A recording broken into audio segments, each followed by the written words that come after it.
Captain Sarah Chun pressed her palm against the observation deck's reinforced transparent steel, watching the swirling crimson storms of Korthak Prime rage beneath their orbital station. Lightning the size of continents crackled through atmosphere thick enough to crush a human in seconds, while volcanic eruptions painted the night side in hellish orange. It was beautiful in the way that only true danger could be. Still gives you chills, doesn't it? Commander Marcus Torres joined her at the window, his scarred face reflecting the planet's angry glow. 3 years stationed here, and I still can't believe anything lives down there. Sarah nodded, her breath fogging the glass despite the station's climate control. The Karthaki call it paradise. Gravity 12 times Earth's standard, atmospheric pressure that would implode our ships, and radiation levels that would cook us in minutes. She turned to face her second-in-command, and they invited us to join their alliance. The invitation had arrived 6 months ago, transmitted through quantum entanglement communicators that shouldn't have existed according to human physics. The Deathworld Alliance, they called themselves. 7 species from 7 of the most hostile planets the galaxy had ever cataloged, each evolved to thrive in conditions that would obliterate conventional life.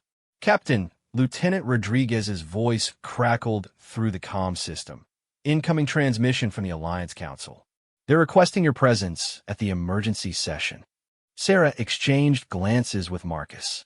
Emergency sessions weren't scheduled lightly among beings who considered planetary extinction events to be mild weather patterns. Patch it through to Conference Room Alpha, she ordered, straightening her uniform. Marcus, you're with me. The conference room hummed to life as holographic projectors materialized representatives from each Alliance member world. Sarah had met them before, but their presence still commanded respect that bordered on primal fear. Thexmore of the Drachmarine materialized first, his crystalline exoskeleton reflecting internal fires that burned at temperatures hot enough to melt titanium. His homeworld orbited a dying star, bathed in constant solar radiation that would sterilize most planets. The Drachmarine had evolved to feed on that very radiation, their bodies converting gamma rays into sustenance. Human representatives, Thexmore's voice resonated like grinding stone, each word accompanied by wisps of superheated vapor. We gather in troubled times. Next came Voidsinger Kralthes of the Nethari, her form shifting between dimensions as she spoke. The Nethari came from a world caught between realities, where the fabric of space-time was so unstable that entire continents would phase in and out of existence. They had learned to ride those dimensional storms, becoming masters of space-folding technology. The hegemon fleets have crossed the Barrier Nebula, Kralthes announced, her voice echoing from several dimensions simultaneously. 12,000 ships strong, with Vanguard forces already probing our outer territories. Sarah felt ice form in her stomach. The Galactic Hegemon was everything the Deathworld Alliance stood against. A vast empire of civilized species who believed survival should be comfortable, predictable, and safe. They had conquered 3/4 of the galaxy by overwhelming opponents with sheer numbers, their technology designed for quantity over resilience. Warlord Gorthak of Pyrian 7 slammed one massive fist against his command throne, sending shockwaves through the holographic connection. His people had evolved on a world where the very ground was molten lava, building their cities in the hearts of active volcanoes.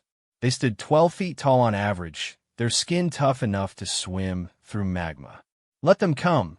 Gorthak rumbled, lava-like blood glowing beneath his translucent hide. My warriors hunger for battle against these soft-shell cowards. Your enthusiasm is noted, interjected Hive Queen Zexera of the Tarn Collective, her insectoid form clicking with barely contained aggression. The Tarn came from a tidally locked world where one side burned under an eternal star, while the other froze in absolute darkness. They had built their civilization in a narrow, twilight zone between extremes, developing both incredible endurance and ruthless efficiency. However, intelligence reports indicate the hegemon has deployed new weapon systems. quantum disruptors capable of destabilizing molecular bonds. Parlor tricks, scoffed Deep Speaker Morvek of the Abyssal Communes. His aquatic form rippled through water that somehow maintained its shape in zero gravity, pressure regulators keeping his body stable. The Abyssal came from ocean worlds where crushing depths and superheated vents created environments more hostile than most planet surfaces. Their technology relies on stable physical laws. In the deep trenches, we learned that reality itself is negotiable. The final member, Silent Hand Xeris of the Shadow Collective, remained as always partially obscured by darkness that seemed to bend light around him.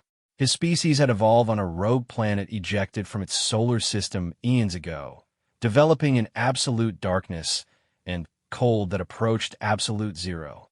They had become masters of stealth technology and information warfare. The hegemon fears us. Xeris spoke in whispers that somehow carried perfect clarity. Our mere existence challenges their philosophy of controlled expansion and safe colonization. They cannot allow us to continue proving that strength comes from adversity, not comfort. Sarah had studied the political situation extensively since Earth's invitation to join the Alliance. The hegemon viewed Deathworlds as dangerous anomalies to be contained or sterilized. Their representatives spoke publicly about bringing stability and safety to the galaxy, but their actions revealed a deeper fear.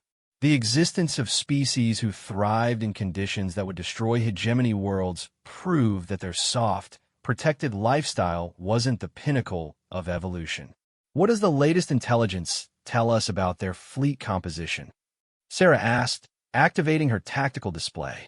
The others had learned to respect human strategic thinking, even if they sometimes questioned Earth's relatively mild environment. Xeris's form shifted, darkness resolving into a detailed holographic display. Hegemony doctrine favors overwhelming numerical superiority.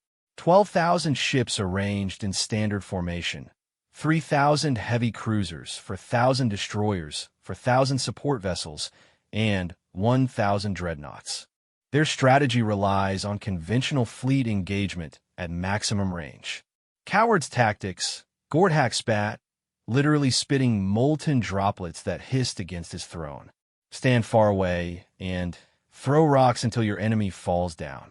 Effective rocks, though, Marcus observed quietly, studying the fleet composition. Those dreadnoughts mount particle beams that can crack continents from orbit. True, acknowledged Voidsinger Kralthes, but their effectiveness assumes standard defensive measures. Hegemon technology is optimized for warfare against civilized opponents who fight according to established conventions. Sarah smiled grimly. We're not exactly civilized, are we? The statement drew approving sounds from around the conference table. The Deathworld Alliance had formed specifically because its members shared common ground despite their vastly different biologies. They had all evolved in conditions that demanded constant adaptation, innovative thinking, and a willingness to embrace solutions that seemed impossible by conventional standards. The question before us, Thexmore announced, his crystalline body pulsing with increased heat, is whether we face this threat as separate worlds or as a unified force. It was the moment Sarah had been expecting since Earth joined the Alliance. Humanity was the newest member, and their planet was considered almost laughably mild by Deathworld standards. Earth's gravity was gentle, its atmosphere breathable, its weather patterns predictable. Some Alliance members had questioned whether humans truly belonged among species evolved in genuinely hostile environments. But Sarah had learned something important during her time among these beings. They didn't respect Earth's environment, but they had come to respect human adaptability. Humans were the only species that had spread across their entire planet despite evolving in only one small region. They had learned to survive in Arctic conditions, scorching deserts, crushing ocean depths, and thin mountain air through technology and pure, stubborn determination. Earth stands with the Alliance, Sarah declared, her voice carrying across all channels. We may come from a garden world by your standards, but We've never backed down from a fight we believed in. Pretty words, Gort Hack rumbled, but this will not be like your human conflicts. The hegemon doesn't seek conquest or control. They seek extermination. Our very existence offends their vision of a safe, predictable galaxy. Then, we make them understand, Sarah replied, her tone hardening, that some things are worth fighting for, even if the cost is everything. The approval in the room was palpable, each species expressing satisfaction in their own way. Sarah had passed another test, proving once again that humans could think like Deathworlders even if they hadn't evolved like them. Very well. Fexmore announced formally. The Alliance Council votes. All in favor of unified resistance against hegemon aggression. 7 voices responded in unison, each in their native tongue, but all carrying the same meaning. Agreed. Then, we prepare for war. Hive Queen Zexera clicked, her mandibles spreading in what might have been a smile. But first, we must address the strategic reality. The hegemon fleet will arrive in our space within 30 standard days. They outnumber our combined fleets by more than 10 to 1. Numbers mean nothing, Deep Speaker Morvek gurgled through his pressure suit. The deep trenches taught us that survival isn't about avoiding pressure. It's about using that pressure to become stronger. Inspiring, Xeris whispered, but the hegemon has prepared specifically for this confrontation. They've studied our tactics from previous border skirmishes. They know our individual strengths and have developed countermeasures. Sarah leaned forward, her mind racing through tactical possibilities. What if we give them exactly what they're expecting, but not how they're expecting it? The conference room fell silent as all attention focused on the human captain. Sarah had learned that Deathworlders respected bold ideas, especially ones that seemed slightly insane by conventional standards. Explain, Fexmore demanded, heat radiating from his crystalline form. They're expecting us to fight like Deathworlders, independently, using our unique advantages, probably trying to outmaneuver their superior numbers through guerrilla tactics. Sarah activated her tactical display, showing theoretical fleet movements. Instead, we give them a traditional fleet engagement. Meet them head-on with everything we have. Suicide, Gordhack declared bluntly. Their firepower advantage is overwhelming. Not if we level the playing field first, Sarah continued, her smile growing dangerous. What's the one thing the hegemon can't simulate in their war games? Fighting actual Deathworlders instead of simulations. Marcus answered, catching on to his captain's reasoning. Exactly. They've prepared for our standard tactics, but they can't prepare for what happens when Deathworld species decide to abandon their usual approaches and try something completely unprecedented. Voidsinger Kralthes phased partially out of reality, a sure sign of intense concentration. You're suggesting we coordinate our unique abilities in ways that have never been attempted. I'm suggesting we do what humans do best, Sarah replied. We adapt. We take a situation that should be impossible and find a way to make it work anyway. This is madness, Hive Queen Zexera observed, but her tone carried interest rather than dismissal. Coordinating 7 completely different species with incompatible technologies and fighting styles has never been done before, Silent Hand Xeris completed, which means the hegemon has no counter-strategy. The logistics alone would be nightmare, Deep Speaker Morvek pointed out. Our ships aren't designed to operate together. Our communication systems are barely compatible. Our weapons' frequencies would interfere with each other. Sarah felt the familiar thrill of a plan coming together against impossible odds. Then, we don't try to make our technology compatible. We use those incompatibilities as weapons. She gestured to her tactical display, highlighting different fleet groupings. Drakmary ships run on fusion reactors that put out massive electromagnetic interference. Normally, that would disrupt everyone else's systems, but what if we used that interference to mask Nethari phase drives? Their dimensional manipulations would be completely undetectable until it's too late. Fexmore's crystalline body brightened with what Sarah had learned was the equivalent of excited laughter. Continue. Pyrrhian ships are built to operate in molten environments, so their hulls can withstand temperatures that would cripple most vessels. What if they provided cover for abyssal units, while deep speakers used pressure manipulation to compress space around enemy formations? Forcing their ships into tighter formations, Marcus added, understanding the strategy, where Tarn swarm tactics could overwhelm their point defense systems. And Shadow Collective stealth technology could coordinate the entire assault while remaining completely undetected, Sarah finished. 7 species, 7 completely different approaches to warfare, all working together in ways that shouldn't be possible. The silence stretched for long moments as each representative considered the implications. Finally, Warlord Gorthak spoke. This plan is insane, poorly thought out, and likely to get us all killed. His massive form leaned forward. I love it. One by one, the others voiced agreement.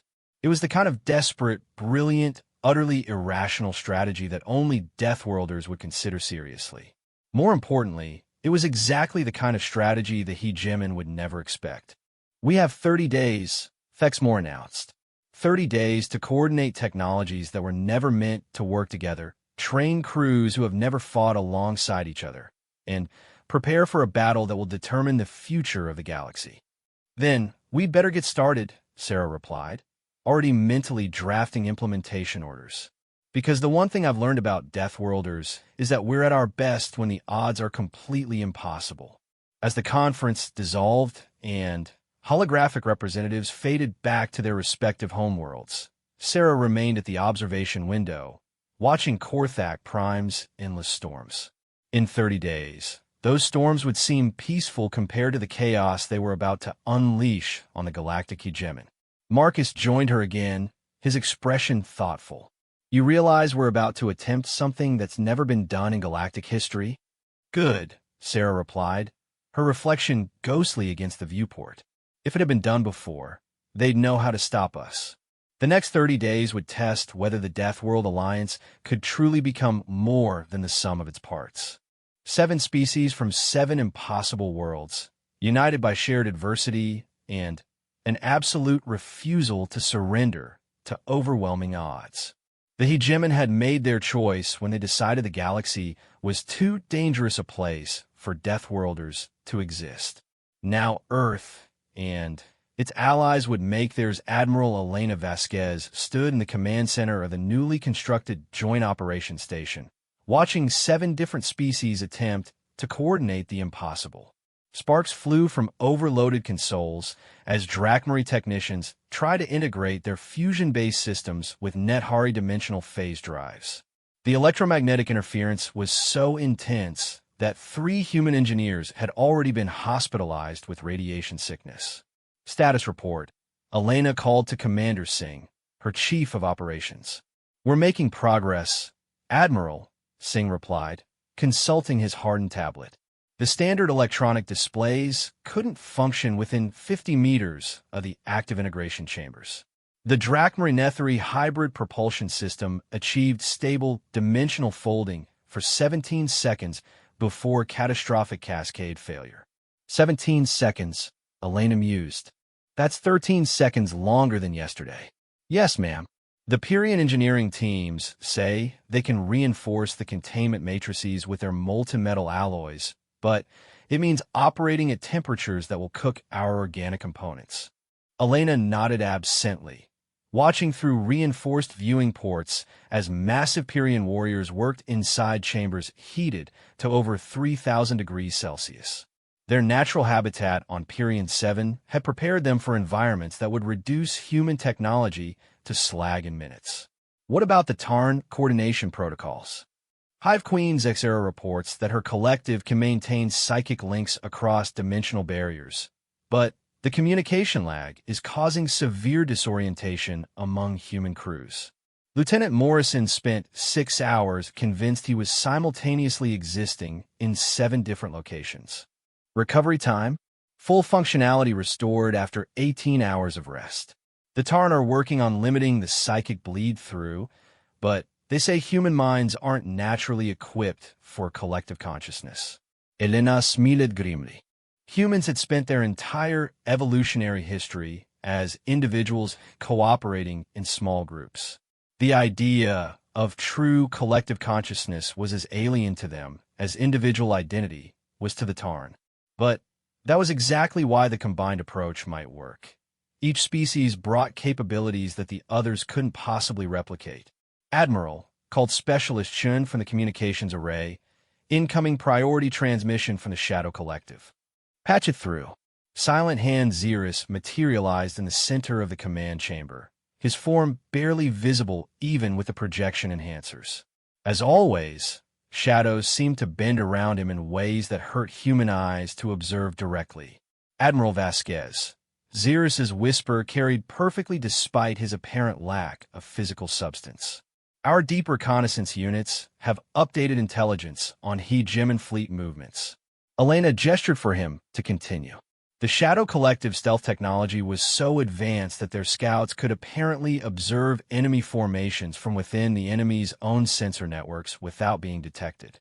The hegemon fleet is advancing ahead of schedule, Xerus reported. They will reach the outer marker systems in 18 days, not 30. More concerning, they have deployed new sensor arrays capable of detecting quantum fluctuations, meaning they can track Nethari phase drives? Elena asked. Unknown. The technology is based on theoretical principles our science teams do not recognize. However, the energy signatures suggest they may be able to detect dimensional manipulation attempts. Elena felt cold dread settling in her stomach. The entire combined strategy depended on using Nethari phase capabilities to position allied forces in unexpected locations. If the hegemon could track dimensional movement, their greatest tactical advantage would become a liability. There's more, Xerus continued. Long-range analysis indicates the hegemon fleet includes specialized hunter-killer groups equipped with weapons designed specifically to counter Deathworld technologies, such as thermal dampening fields to neutralize Pyrian heat-based weapons, gravitational anchors to prevent abyssal pressure manipulation, dimensional stabilizers to lock down space-time in local regions. Elena exchanged glances with Commander Singh. The hegemon had clearly been preparing for this confrontation far longer than anyone had realized. They weren't just bringing superior numbers. They were bringing technology specifically designed to neutralize every alliance advantage. What about Earth-based technologies? Elena asked. Any evidence they've prepared countermeasures for human systems? Xerus's form shifted slightly, which Elena had learned indicated either confusion or amusement. Curiously, no. Our intelligence indicates they have detailed counter-strategy for 6 of the 7 alliance species. Human technology appears to have been dismissed as insignificant. Elena felt a slow smile spreading across her face. The hegemon's arrogance might just be their first tactical error. Thank you for the update, Silent Hand. Please maintain surveillance and report any additional developments. Understood. The shadows see all. Xerus's projection faded, leaving only slightly disturbed air where he had been. Elena turned to her command staff. Gentlemen, ladies, we have a problem. The enemy has prepared specific countermeasures for our allies' technologies, and we have 12 fewer days than planned. Orders, Admiral? Commander Singh asked. First, give me conference links with all Alliance command authorities. Second, I want our best engineers reviewing every failed integration attempt from the last 2 weeks. Third, Elena paused, considering options. Third, I want a complete tactical review of human military doctrine going back 2 centuries. Mom, the hegemon has studied our allies extensively, but they've ignored us completely. That suggests they think human technology is too primitive to matter. Elena's smile turned predatory. Let's see if we can prove them wrong. 2 hours later, the Alliance Command Council convened an emergency session. The holographic representatives appeared more agitated than usual, each species expressing stress in their own distinctive way. Thexmore's crystalline form pulsed with angry heat patterns, while Warlord Gordhack had apparently punched several holes through his command chamber's walls. 18 days. Hive Queen Zexera clicked Her mandibles spread in what Elena had learned was extreme agitation. 18 days to complete preparations that require 30. We can accelerate the integration process. Deep Speaker Morvek offered, his aquatic form rippling with increased pressure changes. Push the technological fusion beyond safe parameters. The failure rates will increase exponentially, Void Singer Kralthes observed, phasing partially out of dimension in apparent frustration. We risk destroying our combined capabilities entirely. Better to risk destruction than guarantee defeat, Gorthak rumbled. But perhaps we're thinking about this wrong. All attention focused on the Pyrian warlord. Elena had learned that when Gorthak took time to consider strategy rather than simply charging in a battle, his insights were usually worth hearing. Explain, Fexmore requested. We're trying to force our technologies to work together, Gorthak said, his molten blood glowing brighter with excitement. What if instead we use them to work against each other? Elena felt a spark of understanding. Controlled conflicts. Precisely. The interference patterns between our systems. Instead of trying to eliminate them, we weaponize them. Voidsinger Kralthes phased back into full reality, her form stabilizing with interest. Electromagnetic cascades from Drakmari systems disrupting Nethari phase drives. But what if that disruption was precisely targeted? Dimensional shear waves, Elena continued, catching the concept. Force the enemy into spaces where normal physics don't apply. My people can create thermal pockets exceeding stellar core temperatures, Fexmore added, his form brightening. If those pockets existed in dimensionally unstable space, the interaction effects would create localized space-time distortions. Deep Speaker Morvek completed. Regions where matter itself becomes negotiable. Elena activated her tactical display, showing theoretical fleet formations. So instead of 7 different types of ships trying to fight as a unified force, we create 7 different types of environmental disasters and drop the enemy fleet into them. Madness, Silent Hand Xerus whispered, his approval evident. We turn space itself into a weapon. Can it work? Hive Queen Zexera asked. The engineering challenges alone are exactly the kind of impossible problem humans specialize in solving, Elena replied confidently. We've never met an engineering challenge we couldn't overcome through stubbornness and creative application of available resources. The risk, Kralthes began, is already at 100%, Elena interrupted. If we fight conventionally, even with combined technologies, we lose. The enemy has superior numbers and specific countermeasures for our known capabilities. But they don't have countermeasures for things that have never existed before, Commander Singh observed from his position beside Elena. Exactly. We're not going to fight the hegemon with Deathworld technology. We're going to fight them with weaponized impossibility. The silence that followed was heavy with consideration. Each species was running calculations, checking theoretical limits, and considering the implications. Finally, Warlord Gorthak spoke. My ships can maintain structural integrity in molten environments up to 4,700 degrees Celsius. Above that temperature, even Pyrian alloys become unstable. Nethari phase drives can create dimensional pockets lasting up to 43 minutes in stable spacetime, Kralthes added. In destabilized regions, that duration might extend indefinitely or collapse immediately. Impossible to predict. Tarn collective consciousness can coordinate across dimensional barriers, Zexera clicked, but prolonged exposure to reality distortions may cause permanent psychic damage to individual members of the collective. One by one, each representative outlined the absolute limits of their species' technologies. Elena listened carefully, mentally calculating not just capabilities, but acceptable loss rates. Deathworld species were accustomed to operating at the edge of survivability, but this would push everyone beyond previously tested boundaries. Admiral, Fexmore said finally, what you're suggesting has never been attempted because it violates fundamental principles of engineering safety. The failure modes alone could destroy our entire combined fleet. Yes, Elena agreed simply. But if we succeed, we'll have created weapons that exist outside conventional physics.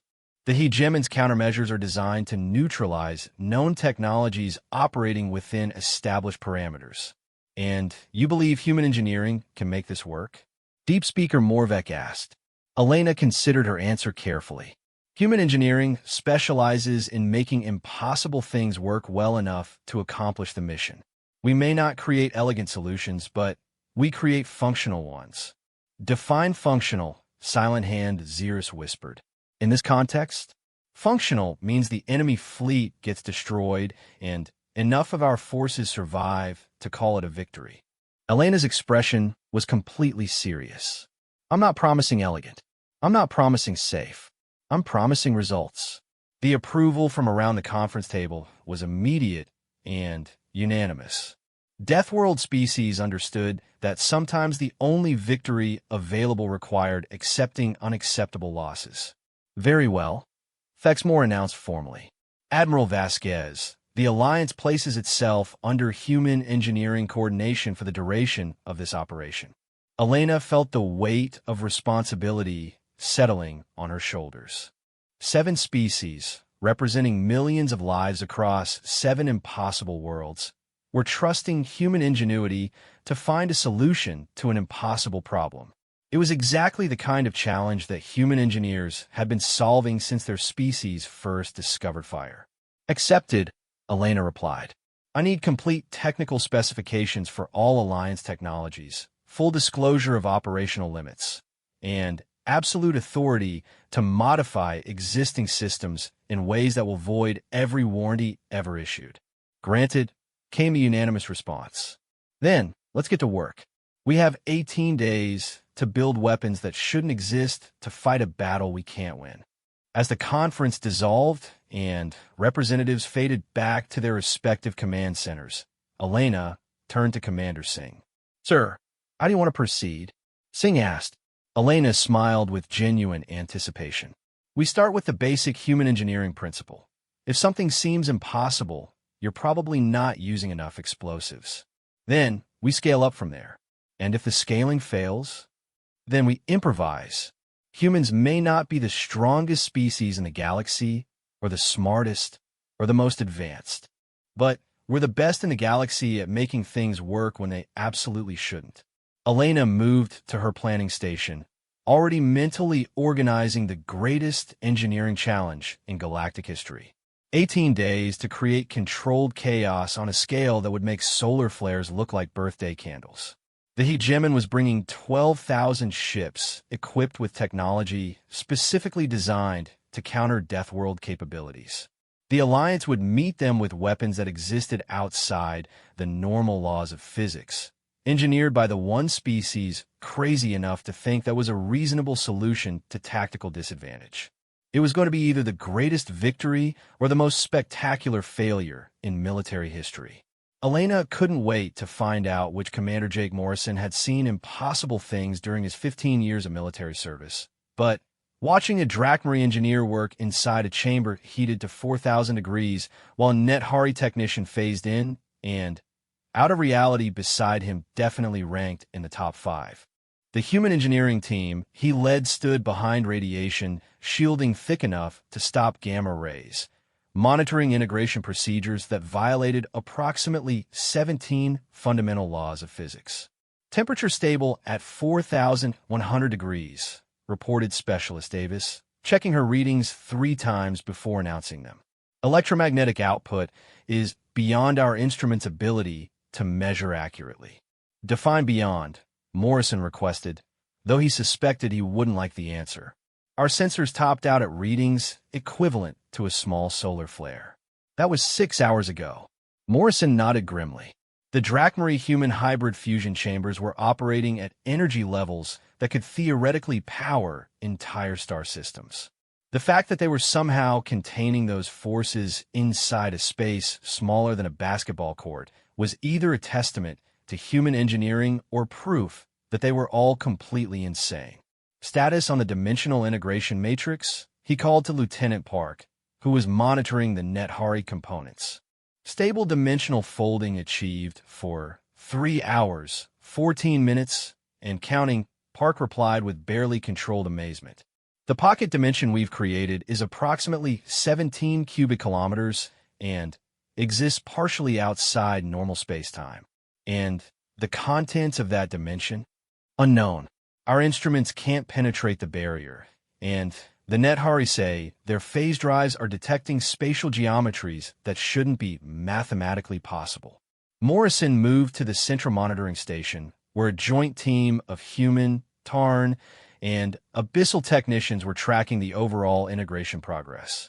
The collaboration itself was nearly as impossible as the technology they were building. Humans worked through individual problem-solving, while the Tarn approached challenges through collective consciousness, and the abyssal operated by manipulating fundamental forces that other species barely understood. Chief Morrison clicked drone engineer Kextal of the Tarn Collective, her insectoid form clicking with nervous energy. The psychic resonance patterns are approaching critical threshold. If the collective links destabilize, we may lose coordination across all integrated systems. How long until critical threshold? Morrison asked. 11 hours, 17 minutes at current integration rate. And we need how much time to complete the project? Minimum 36 hours for basic functionality. 72 hours for optimal performance. Morrison felt the familiar weight of impossible deadlines and inadequate resources. It was exactly the kind of situation that human engineers have been trained to handle since the species first started building things. Options, he called his team. We could reduce the integration depth, suggested Chief Petty Officer Chun. Accept lower performance in exchange for stability. Unacceptable, gurgled Deep Speaker Velmoth through his pressure suit. The abyssal engineer's aquatic form rippled with agitation. Reduced integration means reduced reality distortion effects. The weapons must operate outside conventional physics to be effective against hegemon countermeasures. Then, we need to stabilize the psychic resonance, Morrison decided. Chief Chun, what do we know about Tarn collective consciousness from a technical perspective? Chun activated her tablet, scrolling through accumulated data. The collective operates on quantum entanglement principles, with individual Tarn maintaining psychic links across arbitrary distances. The resonance frequency varies between, hold on. She frowned at her readings. These numbers don't make sense. Define don't make sense, Morrison requested. The quantum entanglement frequencies are shifting in patterns that suggest they're responding to gravitational fluctuations.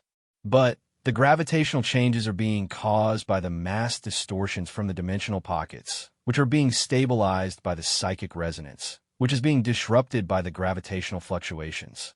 Morrison stared at her for a long moment. Are you telling me we've accidentally created a feedback loop between consciousness and gravity? That's actually a pretty accurate summary. Outstanding. Morrison grinned despite the impossibility of the situation. We've discovered something that shouldn't exist and found a way to make it unstable. This is why I love human engineering. Commander, interrupted Void Singer Thales, her form phasing into the chamber with a dimensional ripple that made human eyes water. The feedback patterns you've created may be more significant than you realize. Morrison turned to face the Nethari engineer. Explain. Consciousness affecting gravity suggests that sapient thought can influence fundamental forces under specific conditions. If we can stabilize the feedback loop rather than eliminating it, we may have accidentally created the first consciousness-directed gravitational manipulation system. The engineering bay fell silent as the implications sank in. Humans had always suspected that consciousness played a role in quantum mechanics, but they'd never imagined it could directly influence gravitational fields. Could we weaponize that? Asked Specialist Davis. Unknown, Thales replied, but the theoretical possibilities include localized alterations of space-time geometry, selective modification of gravitational constants, and direct manipulation of inertial reference frames. Morrison felt the familiar thrill of discovery that came with solving impossible problems through accidental breakthroughs. Chief Chun, I want you to model the feedback loop dynamics. Lieutenant Park, work with drone engineer Kextal to map the consciousness-gravity interface. Specialist Davis, coordinate with Deep Speaker Velmoth on force manipulation applications. What about you, Commander? Chen asked. I'm going to report to Admiral Vasquez that we've accidentally created weapons that operate through applied consciousness manipulation. Morrison grinned. Either she's going to promote us or have us all committed for psychological evaluation. 20 minutes later, Morrison stood in Admiral Vasquez's command center, watching her review his preliminary report with an expression that suggested she was trying to decide between amazement and concern. Let me make sure I understand this correctly, Elena said slowly. Your integration experiments have produced a system that allows conscious thought to directly manipulate gravitational fields. In extremely localized regions, under very specific conditions, with power requirements that would drain a small star, Morrison clarified. But, yes, essentially. And you believe this can be weaponized? Admiral, at this point I believe we could weaponize a bowl of soup if we had enough time and sufficient motivation. The question is whether consciousness-directed gravity manipulation gives us tactical advantages that justify the risks. Elena activated her tactical display, showing updated intelligence on the approaching Hegemon fleet. According to Silent Hand Xerxes' latest reconnaissance, the enemy has deployed quantum anchor systems designed to prevent reality manipulation in combat zones. Quantum anchors stabilize local space-time, Morrison observed, but they operate on electromagnetic principles. Consciousness-directed gravitational manipulation should be completely outside their operational parameters. Should be. Admiral, we're operating in uncharted territory here. Human science has never detected consciousness-gravity interaction before today, which means we have no baseline for predicting how it will behave in combat conditions. Elena nodded dojehashfully. What are the risks if the system fails? Catastrophic reality distortion across approximately 50 cubic light-years, potential collapse of local space-time geometry, and possible creation of artificial black holes with unpredictable mass characteristics. And if it works? Morrison smiled. We can selectively alter gravity for individual enemy ships, creating localized space-time distortions that exist outside conventional physics, and potentially manipulate inertial reference frames to make their weapons useless. In other words, we can cheat the laws of physics. Not cheat them, Admiral. Rewrite them locally through direct application of conscious will. Elena was quiet for several moments, studying tactical projections and considering implications. Finally, she looked up at Morrison with an expression of grim determination. Commander, you have authorization to proceed with consciousness-directed gravity manipulation research. Priority Alpha, unlimited resources, and emergency protocols for any safety issues. Understood, Admiral. And, if I may ask, why are you willing to authorize something this dangerous? Elena gestured to her tactical display, where 12,000 Hegemon ships continued their inexorable advance toward Alliance space. Because, Commander, we're already facing certain destruction through conventional means. If consciousness manipulation gives us even a slight tactical advantage, it's worth the risk. Admiral, interrupted Commander Singh from the communication station, incoming priority transmission from the Pyrian command fleet. Patch it through. Warlord Gorthak's massive form materialized in the command center, his molten blood glowing with what Elena had learned was barely controlled excitement. Admiral Vasquez, Gorthak rumbled. My engineering teams report successful integration of human consciousness manipulation technology with Pyrian thermal cores. Elena exchanged glances with Morrison. Successful integration? Already, Pyrian warriors have always understood that will and desire can influence physical reality, Gorthak explained. What you call consciousness-directed manipulation, we call focused intention applied through superior firepower. What are the results? Morrison asked. We can now create thermal pockets that exist partially outside normal space-time, with temperature and pressure characteristics that vary according to the operator's conscious intention. In practical terms, we can create fire that burns selectively, heat that ignores armor, and energy weapons that strike wherever the gunner believes they should strike. Elena felt excitement and terror in equal measure. The Alliance wasn't just building impossible weapons anymore. They were building weapons that operated according to will and belief rather than engineering principles. Any other species reporting similar breakthroughs? She asked. The Tarn Collective has integrated consciousness manipulation with their psychic coordination systems, Gordhack continued. They can now project collective belief patterns across arbitrary distances, potentially forcing reality to conform to their shared expectations. And the others? Nethari phase drives now respond to conscious navigation rather than calculated coordinates. Abyssal pressure manipulation can selectively alter fundamental force relationships. Drakmari energy systems can create electromagnetic effects that exist independently of conventional physics. Elena realized they had passed a point of no return. The Alliance wasn't just preparing for battle against the Hegemon anymore. They were preparing to redefine the fundamental nature of warfare itself. Warlord Gordhack, please coordinate with all Alliance engineering teams. I want integrated testing of all consciousness-directed systems within 6 hours.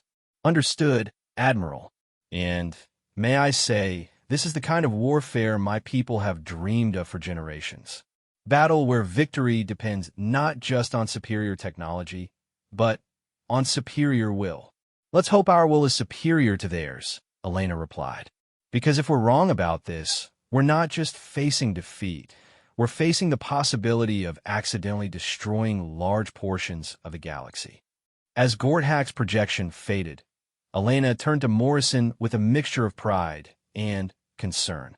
Commander, you've just helped create weapons that operate outside the known laws of physics. How does that make you feel? Morrison grinned with the confidence of an engineer who had just solved an impossible problem.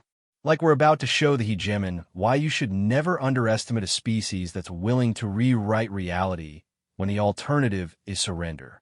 Good answer, Elena replied. Now let's see if we can build enough impossible weapons to win an unwinnable war. The Hegemon fleet continued its advance, confident in their superior numbers and advanced countermeasures. They were prepared to fight against any known technology in the galaxy. They were not prepared to fight against weapons that operated through applied consciousness and sheer bloody-minded determination to make the impossible possible. In 7 days, they would learn the difference. Admiral Elena Vasquez stood on the bridge of the Alliance flagship Deathworld Unity, watching reality bend around them as the combined fleet prepared for the most impossible battle in galactic history. Through the viewport, space itself rippled with consciousness-directed gravitational distortions, while dimensional pockets opened and closed according to the collective will of 7 different species. Fleet status report. Elena called to Commander Singh, who was coordinating between 7 completely incompatible command systems through a mixture of quantum entanglement, psychic linking, and what appeared to be pure stubborn determination. All Alliance forces report ready for engagement, Singh replied, consulting displays that showed readings no human instrument had ever been designed to interpret. Though I should note that our definition of ready has expanded significantly beyond conventional parameters.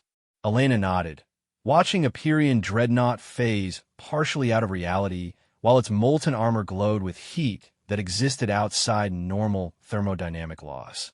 Nearby, a formation of Tarn swarm ships moved in perfect coordination despite being spread across 17 different dimensional planes. Enemy fleet status? She requested. Hegemon forces have deployed in standard battle formation 12 light minutes from our position, reported Lieutenant Parr from the sensor array. 12,000 ships arranged in conventional engagement postures, with quantum anchor systems active across a 50 light minute sphere. Any indication they've detected our modifications? Elena asked. Negative, Admiral. Their sensor readings show Alliance forces numbering approximately 800 ships with conventional technology signatures. They appear to be proceeding according to original tactical assessments. Elenas Miled Grimli. The Hegemon fleet was seeing exactly what their instruments expected to see: a small Deathworld Alliance fleet preparing for a hopeless last stand against overwhelming odds. Their sophisticated sensors and quantum anchor systems were designed to detect and counter known technologies operating within established physics. They had no countermeasures for weapons that operated outside physics entirely. Admiral announced Voidsinger Kralthes through dimensional phase communication, her voice echoing across multiple realities simultaneously. Nethari fleet units report successful consciousness-directed navigation calibration. We can place our vessels anywhere within the engagement zone according to tactical necessity rather than spatial logistics. Pyrian forces ready for thermal reality manipulation, added Warlord Gordhack, his transmission carrying undertones of barely controlled battle lust. My warriors are eager to show the Hegemon what happens when fire is freed from the constraints of mere physics. Tarn Collective acknowledges shared consciousness integration across all Alliance fleet elements. Clicked Hive Queen Zexera. Individual ship actions will be coordinated through collective belief patterns rather than traditional command structures. One by one, the other Alliance commanders reported readiness for what Elena had privately begun thinking of as post-physics warfare. 7 species, each contributing technologies that shouldn't exist, coordinated through applications of consciousness that violated everything human science thought it understood about reality. Silent Hand Xeris. Elena called to the Shadow Collective representative, intelligence update on Hegemon fleet dispositions. Xeris's whispered response seemed to come from inside Elena's own mind, rather than through conventional communication. Hegemon Command has deployed hunter-killer groups equipped with reality stabilization technology. They intend to lock down local space-time to prevent dimensional manipulation attempts. How effective will their stabilization be against consciousness-directed effects? Elena asked. Unknown. Their technology operates on the assumption that reality manipulation requires technological intervention. Consciousness-directed effects may exist outside their theoretical framework entirely. Elena activated the fleet-wide communication array, preparing to address forces that span multiple dimensions and several revised versions of local physics. All Alliance units, this is Admiral Vasquez. In approximately 30 minutes, we will engage an enemy fleet that outnumbers us 15 to 1, equipped with technology specifically designed to counter every tactical advantage we previously possessed. Elena paused, watching reality ripple around the combined fleet. Fortunately, we no longer possess any of our previous advantages. Instead, we now possess capabilities that exist outside the enemy's understanding of what's possible. The Hegemon believes this will be a conventional fleet engagement between superior numbers and desperate resistance.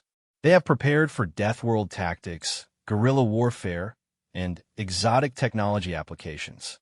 They have not prepared for weapons that operate through applied consciousness, selective reality modification, and the simple human engineering principle that anything is possible if you're willing to accept completely unreasonable consequences. Elena's voice carried across quantum entanglement links, psychic networks, and dimensional phase communications, reaching every being in the Alliance fleet simultaneously. Today, we don't fight just for our individual worlds or our species' survival.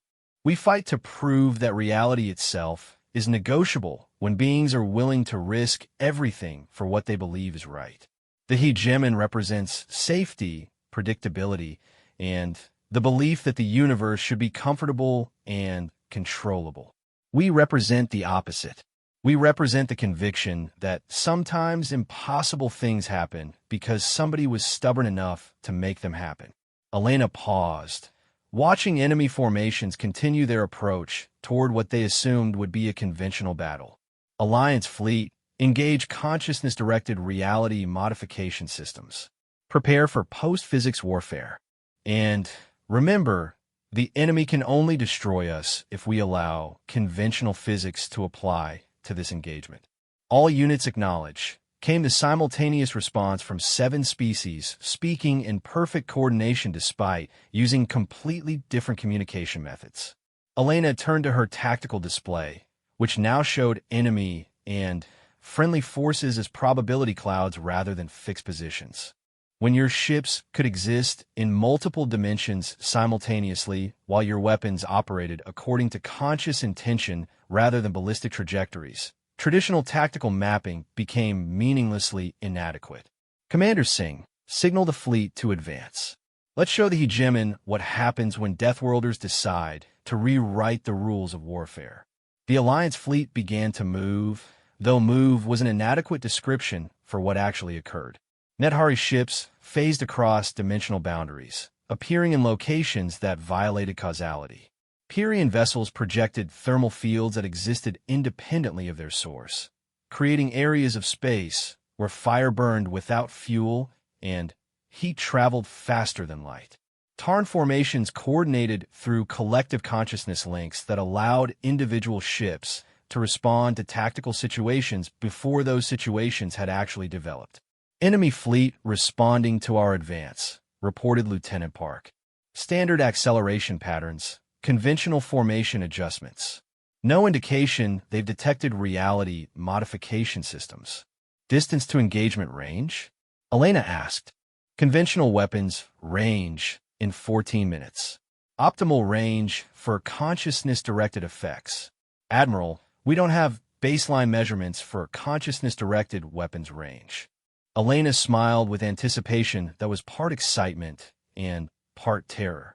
Then, I guess we're about to find out.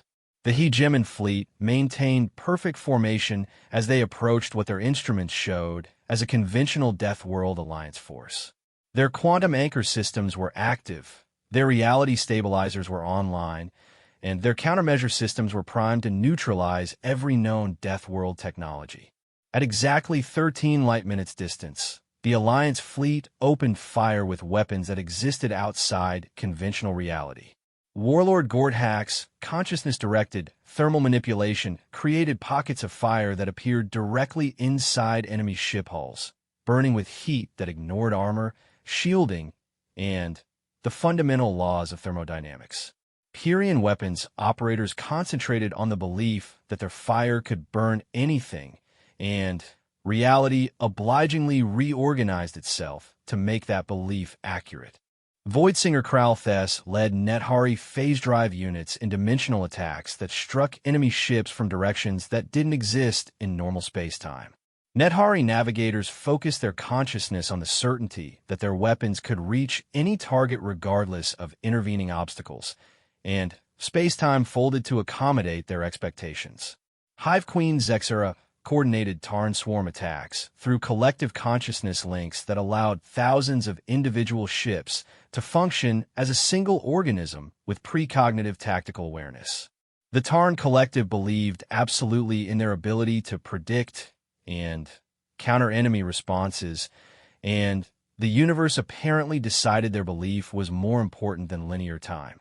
Deep Speaker Morvek's abyssal units manipulated fundamental force relationships to create zones where gravity pointed in arbitrary directions, where electromagnetic forces operated backwards, and where the strong nuclear force became negotiable based on conscious intent.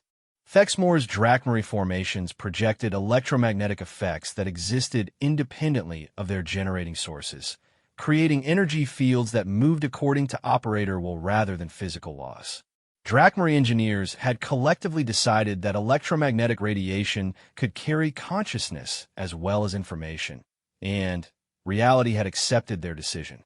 Silent Hand Xerxes' shadow collective forces attacked through stealth systems that operated by convincing the universe that they didn't exist while simultaneously being present everywhere within the engagement zone. Shadow operators believed absolutely in their ability to be present and absent simultaneously, and logic had apparently agreed to suspend itself for the duration of the battle. The effect on the hegemon fleet was immediate and catastrophic. Ships that had been protected by armor capable of withstanding stellar core temperatures suddenly found themselves burning from the inside out with fire that existed outside thermodynamic laws. Vessels equipped with dimensional stabilizers discovered that stabilization was meaningless when attacks originated from directions that consciousness-directed navigation had decided should exist. Hegemon quantum anchor systems, designed to lock down local space-time, found themselves trying to anchor reality that was being actively rewritten by beings who refused to accept that physics was non-negotiable. The quantum anchors attempted to impose stability on space-time that was changing according to conscious will rather than physical forces. Enemy fleet status? Elena called over the chaos of battle reports that described impossible events in inadequate language. Hegemon formations are, Admiral, I'm not sure how to describe what's happening to them, Lieutenant Park replied, staring at sensor readings that showed enemy ships existing in multiple contradictory states simultaneously. Try, Elena ordered. Approximately one-third of their fleet appears to be burning from the inside out despite having no internal heat sources. Another third is being attacked from dimensions that don't exist by weapons that arrive before they're fired. The remaining third is trapped in localized space-time distortions where their own weapons are shooting backwards through time and hitting themselves. Elena nodded as if this was perfectly normal tactical information. Any indication they're adapting to consciousness-directed warfare? Negative, Admiral. Their countermeasure systems are designed to respond to technological solutions. They don't appear to have protocols for dealing with attacks that operate through applied belief rather than applied physics. Outstanding. Signal all Alliance units to advance to close engagement range. Let's see what happens when we get really creative. The Alliance fleet moved closer to the increasingly disorganized hegemon formations, reality continuing to bend around them as 7 species applied their collective will to the fundamental conviction that victory was possible regardless of odds, physics, or conventional tactical wisdom. The hegemon had brought superior numbers, advanced technology, and detailed countermeasures for every known Deathworld capability. The Alliance brought something unprecedented in galactic warfare, the absolute certainty that reality itself could be rewritten if you were willing to risk everything on the belief that impossible things were just insufficiently motivated possible things.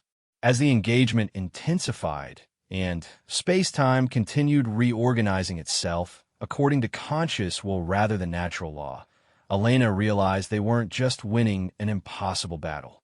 They were proving that impossible was just another word for hasn't been properly attempted, yet Admiral Elena Vasquez watched reality collapse and rebuild itself around the hegemon fleet as consciousness-directed warfare reached its devastating climax. Through the viewport of the Deathworld Unity, space had become a kaleidoscope of impossible events. Ships burning with fire that existed outside thermodynamics, gravitational fields pointing in directions that violated geometry, and time flowing backwards around enemy formations trapped in paradox loops. Admiral, Commander Singh reported, his voice carrying barely controlled amazement. The hegemon fleet is attempting to withdraw, but their ships appear to be stuck in localized space-time distortions. Elena nodded, watching enemy vessels struggle against gravitational effects that responded to conscious will rather than mass distributions. Define stuck. Nethari dimensional manipulation has created pockets of space where the normal relationship between cause and effect has been renegotiated, Singh explained, consulting readouts that described physics violations in increasingly creative terminology. Enemy ships that attempt to retreat find themselves arriving at their starting position before they began moving. How many hegemon vessels remain operational? Elena asked. Approximately 4,000 ships retain basic functionality, reported Lieutenant Park. But operational is a relative term when your weapons systems exist in multiple dimensions simultaneously and your propulsion operates according to belief rather than engineering. Elena activated her tactical display, which now resembled abstract art more than conventional military mapping. Enemy formations were scattered across 17 dimensions, trapped in thermal pockets that burned at temperatures that shouldn't exist, or attempting to fight battles where their weapons consistently fired at themselves through temporal loops. Fleet status? She requested. All Alliance forces report green status, Singh replied. Though I should note that our definition of green status has expanded to include ships existing in multiple realities simultaneously, weapons that fire according to conscious intention, and crews that are coordinating through collective telepathy across dimensional barriers. Elena smiled with satisfaction.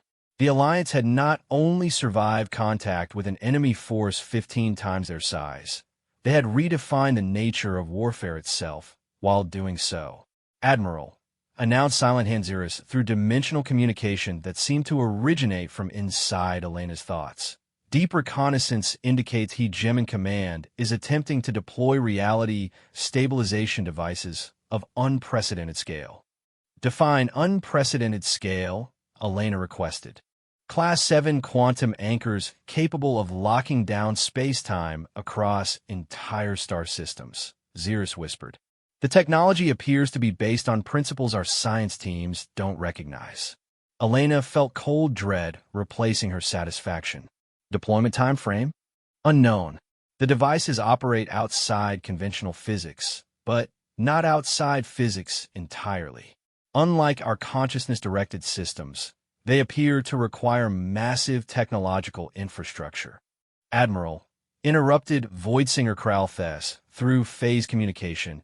Nethari dimensional sensors detect massive space-time disruption approaching from outside the engagement zone. Whatever the hegemon is deploying, it's big enough to affect reality across multiple light years. Elena realized the battle had reached a critical decision point.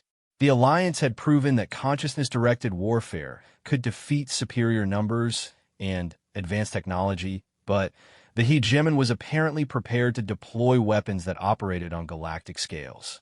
Can our consciousness-directed systems counter Class 7 quantum anchors? She asked. Unknown, came the simultaneous reply from multiple sources. We're operating in uncharted territory where theoretical frameworks don't exist. Elena activated fleet-wide communications. All Alliance units, prepare for emergency tactical coordination.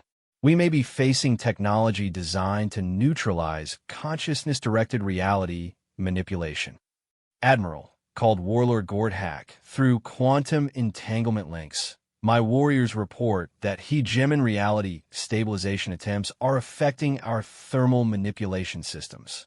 Fire that previously ignored physical constraints is being forced to conform to conventional thermodynamic laws.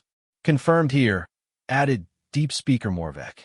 Abyssal pressure manipulation systems are experiencing forced compliance with standard physics. Reality appears to be hardening around enemy formations. Elena watched her tactical display shift as space-time stabilization effects spread through the engagement zone. Alliance weapons that had operated through applied consciousness were being forced back into conventional physics, while enemy ships trapped in paradox loops began escaping as causality reasserted itself. Options. Elena called to her command staff. We could withdraw to positions outside the stabilization field effect, suggested Commander Singh. Regroup and attempt to counter the quantum anchor technology through conventional means. Unacceptable, Elena replied immediately. If we allow the hegemon to deploy reality stabilization on galactic scales, consciousness-directed warfare becomes impossible. Every Deathworld in the Alliance becomes vulnerable to conventional siege tactics. Then, we need to disrupt the quantum anchor deployment before stabilization becomes permanent, observed Lieutenant Park. Elena felt the familiar thrill of impossible problems requiring unreasonable solutions. How do you disrupt technology that operates outside conventional physics using weapons that are being forced back into conventional physics? By cheating, came an unexpected voice through the communication system. Elena turned to see Commander Jake Morrison materializing on the bridge through what appeared to be a localized teleportation effect. Behind him stood representatives from each Alliance species, their forms shimmering with residual dimensional energy. Commander Morrison, Elena said carefully, please explain your presence on my bridge and your comment about cheating. Morrison grinned with the expression of an engineer who had just solved the most impossible problem of his career. Admiral, we've been thinking about this wrong. The hegemon's quantum anchors work by imposing conventional physics on localized regions of space-time. Correct, Elena acknowledged. But consciousness-directed reality manipulation doesn't operate within conventional physics. It operates outside physics entirely, through direct application of will to fundamental reality. Also correct, which is why the quantum anchors can neutralize our weapons. Only if we accept that physics and consciousness are separate things. Morrison continued, his excitement building. But what if they're not separate? What if consciousness is just another fundamental force that we never learned to measure properly? Elena felt understanding beginning to dawn. You're suggesting consciousness is a physical force? I'm suggesting consciousness is the force that determines which physical laws apply in any given situation, Morrison replied. The hegemon's quantum anchors impose specific physical laws through technological manipulation. But what if we impose different physical laws through technological consciousness manipulation? Define technological consciousness manipulation, Elena requested. Morrison activated a portable display showing schematics that hurt human eyes to look at directly. We've built consciousness amplifiers, devices that can focus the combined will of multiple beings and apply that will to reality modification on scales previously thought impossible. How impossible a scale? Elena asked, though she suspected she already knew the answer. Galactic, Morrison replied simply. If we can synchronize the consciousness of every being in the Alliance fleet, we can impose our version of reality across the entire engagement zone, regardless of hegemon quantum anchor technology. Elena stared at Morrison for several seconds, processing the implications. Commander, you're suggesting we fight technology that rewrites physics by using technology that allows us to rewrite physics more effectively. That's actually a pretty accurate summary, Morrison agreed. And the risks? Complete collapse of local space-time, potential destruction of several star systems, and possible creation of a consciousness-driven reality bubble that exists independently of normal universal laws. And if it works? Morrison's grin became predatory. If it works, Admiral, we prove that reality is fundamentally negotiable when enough conscious beings agree on what should be possible. Elena looked around her bridge at beings from 7 impossible worlds, each representing species that had evolved by refusing to accept that survival should be limited by environmental constraints.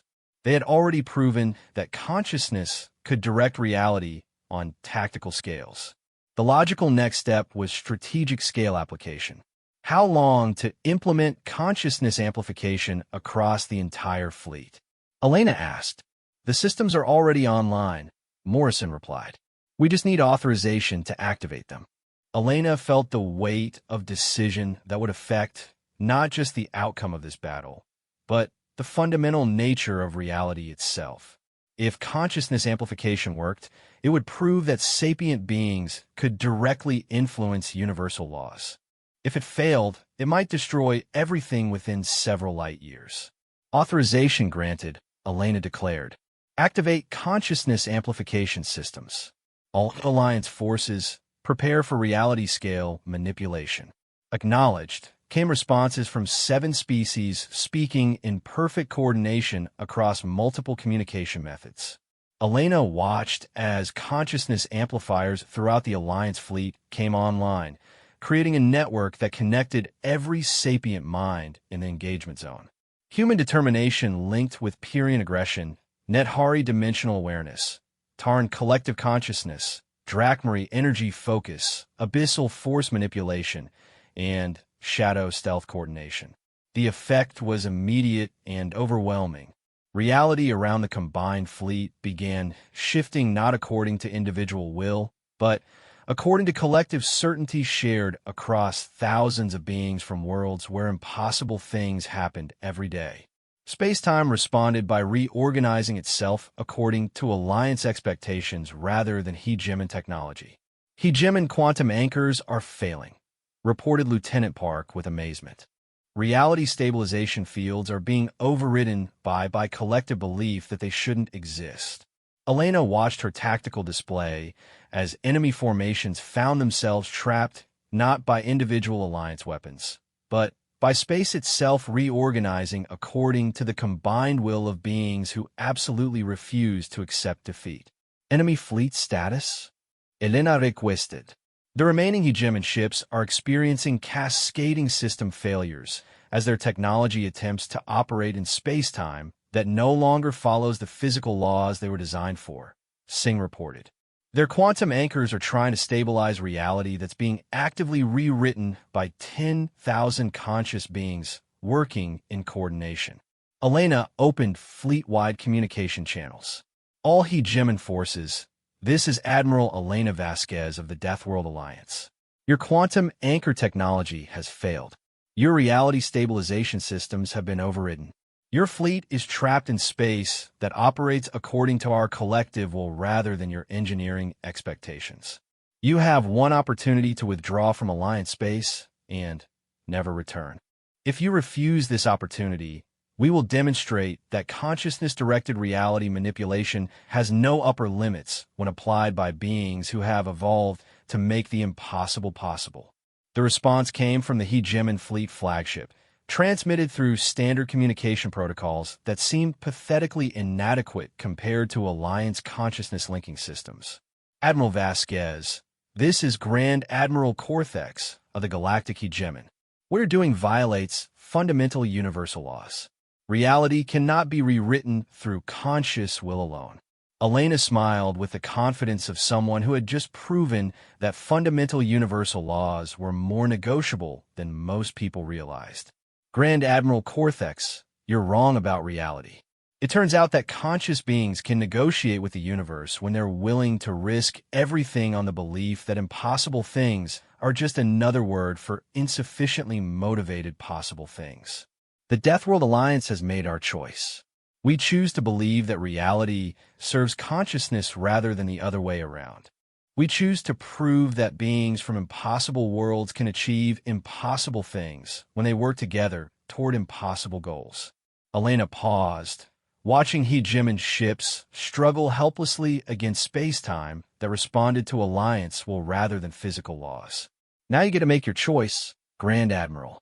Accept that your understanding of reality was incomplete, withdraw from Alliance space, and never return. Or we'll show you just how negotiable the universe really is when it's dealing with species that evolved to make impossible survival possible. The hegemon fleet began withdrawing 30 seconds later, their ships struggling through space-time that grudgingly allowed their retreat, while making it clear that their presence was no longer welcome.